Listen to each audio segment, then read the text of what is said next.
Redskins got that much-needed win at the Meadowlands in Week 3 to get in the win column. The Browns, of course, have yet to win a game. They will again start Cody Kessler at quarterback, and a Redskins team that you would think is in good position to move to 500. But Mark Sessler, not only do you think that the Redskins are going to struggle, you think the Browns are getting in the win column, don't you? It's my lock of the week. Your lock of the week? Lock it up! I'm going. He's I'm locking going it way up. out there because I already put it out on Twitter. I'm getting killed by Who citizens cares? from the nation's capital. I don't care.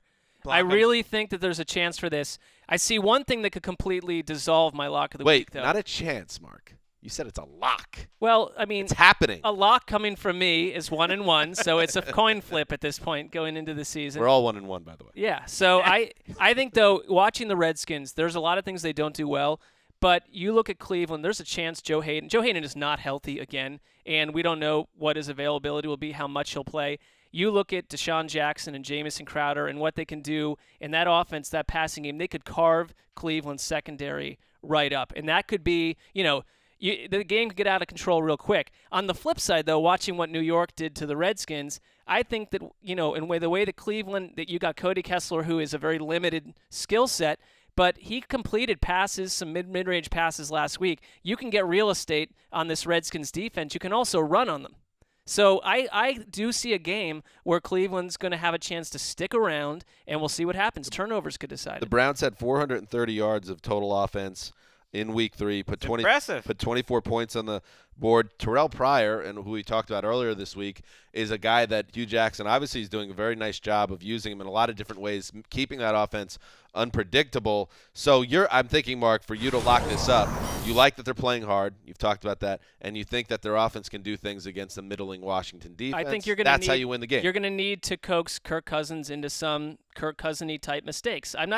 Listen, I understand when I say this. I'm not saying that logically Cleveland is going to go in and take down the Redskins. Yeah. I'm just swinging for the fence. I know you were really impressed with the Browns' effort last week. I saw a lot of missed tackles. Well, they have that. I mean, they got players that weren't in the league last year. That's going to happen. But I don't know if the Browns can hang with the Redskins' firepower. The Redskins are one of only 2 teams to have 375 yards in every game so far. And when you watch Kirk A lot of Cousins those are play, jump yards, though, especially the first 2. they're moving the offense. And when you watch Kirk Cousins play, he's protected. He's got time to sit back and pick defenses apart. And Cleveland does not. They don't Right. have Carl Nassib. They don't have a vaunted They pass don't rush. have a pass rush. The defense is a concern, but this is a vulnerable Redskins team that was lucky to win against the Giants. It really took turnovers in that game. They've been bad in the red zone. Their offensive line is shaken up enough that they might play Trent Williams, who's an all-pro, at left guard. They're missing at least 2 of their starters in their secondary, with Brashad Breeland's expected to miss this game. D'Angelo Hall's out for the year. It's a banged up Redskins team too, and I watched this Browns team, and all this Mark Sessler optimism.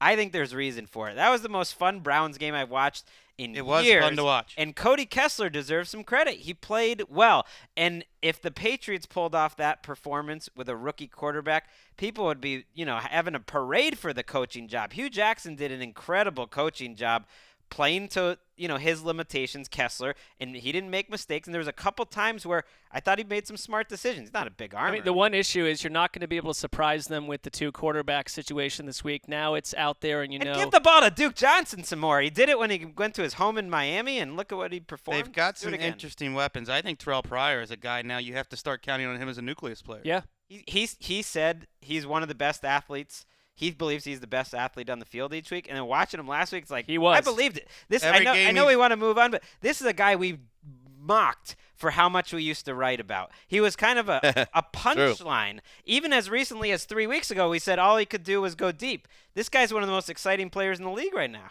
Give Hugh Jackson the credit. He had him in Cincinnati and brought him with him to Cleveland.